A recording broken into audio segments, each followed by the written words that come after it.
ಷೇರು ಮಾರುಕಟ್ಟೆ ನಿನ್ನೆನೂ ಸಹ ಎಂದಿನಂತೆ ಕುಸಿತವನ್ನು ಕಂಡಿದೆ. ಸೊ ಅದೇ ರೀತಿ ನಿಫ್ಟಿ 0.33% ಮತ್ತು ಸೆನ್ಸೆಕ್ಸ್ 0.27% ಕುಸಿತವನ್ನು ಕಂಡಿರೋದ್ರಿಂದ ನಿನ್ನೆನೂ ಕೂಡ ರೆಡ್ ಝೋನಲ್ಲೇ ಎಂಡನ್ನು ಕಾಣಲಾಗಿದೆ. ಸೊ ಇದು ಈ ಟಾರಿಫ್ನ ಇನ್ನೂ ಅನಿಶ್ಚಿತತೆ ಇರೋದ್ರಿಂದ ಸೊ ಈ ರೀತಿ ಆಗ್ತಾಯಿದೆ. ಸೊ ಇತ್ತೀಚೆಗೆ ಅಮೇರಿಕಾದಲ್ಲಿ ಭಾರಿ, ಯುರೋಪ್ನ ಒಂದು ಷೇರು ಮಾರುಕಟ್ಟೆಗಳು ಭಾರಿ ಕುಸಿತವನ್ನು ಕಾಣ್ತಾ ಇದ್ದರೂ ಇಂಡಿಯಾದ ಷೇರು ಮಾರುಕಟ್ಟೆ ಯಾಕೆ ಕುಸಿತವನ್ನು ಅಷ್ಟು ಮಟ್ಟಿಗೆ ಕಾಣ್ತಾ ಇಲ್ಲ ಅನ್ನೋದು ಕೆಲವರು ಪ್ರಶ್ನೆಗಳನ್ನು ಕೇಳ್ತಾರೆ. ಸೊ ಇದಕ್ಕೆ ಈಗಾಗಲೇ ಇಂಡಿಯಾದ ಮಾರುಕಟ್ಟೆ ಬಹಳಷ್ಟು ಕುಸಿತವನ್ನು ಕಂಡಿದೆ. ಈಗ ಒಂದು ಬೇಸ್ ಲೆವೆಲ್ಗೆ ಬಂದಿದೆ ಅಂತ ಹೇಳ್ಬೋದು. ಇನ್ನೂ ಅಮ್ಮಮ್ಮ ಅಂದರೆ ಇನ್ನೊಂದು 500%, ಒಂದು 500 ಪಾಯಿಂಟ್ಸು ಕುಸಿತ ಕಾಣ್ಬೋದೇ ಹೊರತು ಅದಕ್ಕಿಂತ ಹೆಚ್ಚಿನ ಒಂದು ಕುಸಿತ ಕಾಣೋದಕ್ಕೆ ಸಾಧ್ಯ ಇಲ್ಲ. ಈಗಾಗಲೇ ಆಲ್ರೆಡಿ ತುಂಬ ಬೇಸಿಗೆ ಬಂದಿದೆ ಅಂತ ಅನ್ನೋ ಮಾತುಗಳು ಕಂಡು ಬರ್ತಾ ಇದೆ. ಸೊ ಕೆಲವೊಂದು ಅಂಶಗಳನ್ನು ನಾವು ಪರಿಗಣಿಸಿದಾಗ ಇದು ಸತ್ಯನೂ ಕೂಡ ಆಗ್ತಾಯಿದೆ. ಸೊ ಹಾಗಾಗಿ ಆ ಯುರೋಪ್ ಮತ್ತು ಅಮೇರಿಕಾದಲ್ಲಿ ಈಗ ಟ್ರಂಪ್ನ ಒಂದು ಟಾರಿಫ್ ನೀತಿಗಳಾಗ್ಬೋದು, ಇನ್ನಿತರ ಹಣಕಾಸಿನ ಒಂದು ನೀತಿಗಳಾಗ್ಬೋದು, ಇವುಗಳ ಬೇಸ್ ಮೇಲೆ ಅಲ್ಲಿ ಭಾರಿ ಕುಸಿತಗಳು ಕಂಡು ಬರ್ತಾ ಇದ್ದರೂ ಕೂಡ ಇಂಡಿಯಾದ ಮೇಲೆ ಅದರ ಪರಿಣಾಮ ಇದೆ, ಆದರೆ ಭಾರಿ ಕುಸಿತಗಳು ಕಾಣ್ತಾ ಇಲ್ಲ.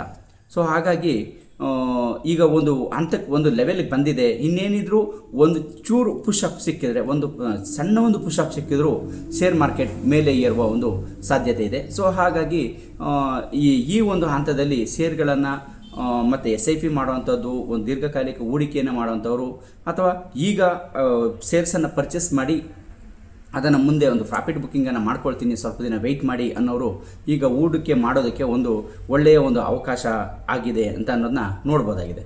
ಸೊ ಈ ಒಂದು ಸಂದರ್ಭದಲ್ಲಿ ನಾನು ಒಂದು ಡಿಕ್ಲೇರನ್ನು ಕೊಡೋಕ್ಕೆ ಇಷ್ಟಪಡ್ತೀನಿ.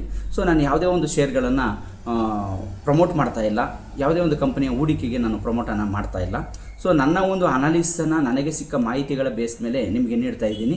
ಸೊ ಇದರ ಆಧಾರದ ಮೇಲೆ ನಿಮ್ಮ ಒಂದು ಅನಾಲಿಸನ್ನು, ನಿಮ್ಮ ಅಧ್ಯಯನಕ್ಕಾಗಿ ನನ್ನ ವಿಡಿಯೋವನ್ನು ಉಪಯೋಗಿಸ್ಕೊಂಡು ನಿಮಗೆ ಫಂಡಮೆಂಟಲಿ ಸ್ಟ್ರಾಂಗ್ ಇರುವಂಥ ಶೇರ್ಗಳಿಗೆ ನೀವು ಹೂಡಿಕೆಯನ್ನು ಮಾಡಿ ಇದರ ಒಂದು ಪ್ರಾಫಿಟ್ ಬುಕ್ಕಿಂಗನ್ನು ಮಾಡ್ಕೋಬೋದು ಅನ್ನೋದು ನನ್ನ ಒಂದು ಅಭಿಪ್ರಾಯ. ಸೊ ಹಾಗಾಗಿ ಈ ಒಂದು ಸಂದರ್ಭದಲ್ಲಿ ಹೂಡಿಕೆಯನ್ನು ಮಾಡಿದ್ರೆ ಅದು ಫ್ಯೂಚರಲ್ಲಿ ಒಂದು ಒಳ್ಳೆಯ ಪ್ರಾಫಿಟನ್ನು ತಗೊಳ್ಳೋದಕ್ಕೆ, ಲಾಭಾಂಶವನ್ನು ತಗೊಳ್ಳೋದಕ್ಕೆ ಅನುಕೂಲ ಆಗುತ್ತೆ ಅನ್ನೋದನ್ನು ನೋಡ್ಬೋದು. ಸೊ ಹಾಗಾಗಿ ಎಲ್ಲರಿಗೆ, ಅದಕ್ಕಿಂತ ಮುಖ್ಯವಾಗಿ ನಾನು ಈಗ ಇವತ್ತು ಹೋಲಿ ಹಬ್ಬ ಇರೋದರಿಂದ ಇನ್ನು ಎಲ್ಲ ವೀಕ್ಷಕರಿಗೂ ಹೋಲಿ ಹಬ್ಬದ ಶುಭಾಶಯಗಳು. ಹಾಗೆಯೇ ನೀವಿನ್ನೂ ನಮ್ಮ ಚಾನಲ್ಗೆ ಸಬ್ಸ್ಕ್ರೈಬ್ ಆಗಿಲ್ಲ ಅಂತ ಸಬ್ಸ್ಕ್ರೈಬ್ ಆಗಿ ಶೇರ್ ಮಾರ್ಕೆಟ್ನ ಎಲ್ಲ ಒಂದು ಮಾಹಿತಿ ಮತ್ತು ಅನಾಲಿಸಿಸ್ ಸಂಬಂಧಪಟ್ಟಂತೆ ನನ್ನ ವಿಡಿಯೋಗಳು ನಿಮಗೆ ಮೊದಲು ತಲುಪುತ್ತೆ. ಹಾಗೆ ಲೈಕ್ ಮಾಡಿ, ಎಲ್ಲರಿಗೂ ಶೇರ್ ಮಾಡಿ, ಶೇರ್ ಮಾರ್ಕೆಟ್ನ ಒಂದು ಮಾಹಿತಿ ಎಲ್ಲರಿಗೂ ಸಿಗುವಂತಾಗಲಿ. ಸೊ ನೆಕ್ಸ್ಟ್ ಈ ವಿಡಿಯೋಗೆ ಬರೋಣ. ಹಾಗಾಗಿ ಈ ಒಂದು ಸಂದರ್ಭದಲ್ಲಿ ಹೂಡಿಕೆಯನ್ನು ಮಾಡೋದು ಮುಂದೆ ಲಾಭವನ್ನು ಪಡ್ಕೊಳ್ಳೋದಕ್ಕೆ ಒಂದು ಅವಕಾಶ ಇದೆ. ಇನ್ನು ಹೆಚ್ಚು ಕುಸಿತ ಕಾಣುವಂಥ ಸಾಧ್ಯತೆಗಳು ತೀರಾ ಕಡಿಮೆ ಇದೆ. ಸೊ ಒಂದು ಸಣ್ಣ ಒಂದು ಪುಷಪ್ ಸಿಕ್ಕಿದ್ರೂ ಸಾಕು, ನಮ್ಮ ಇಂಡಿಯಾ ಮಾರ್ಕೆಟ್ ಬೂಮ್ ಆಗುವ ಎಲ್ಲ ಲಕ್ಷಣಗಳು ಇದೆ.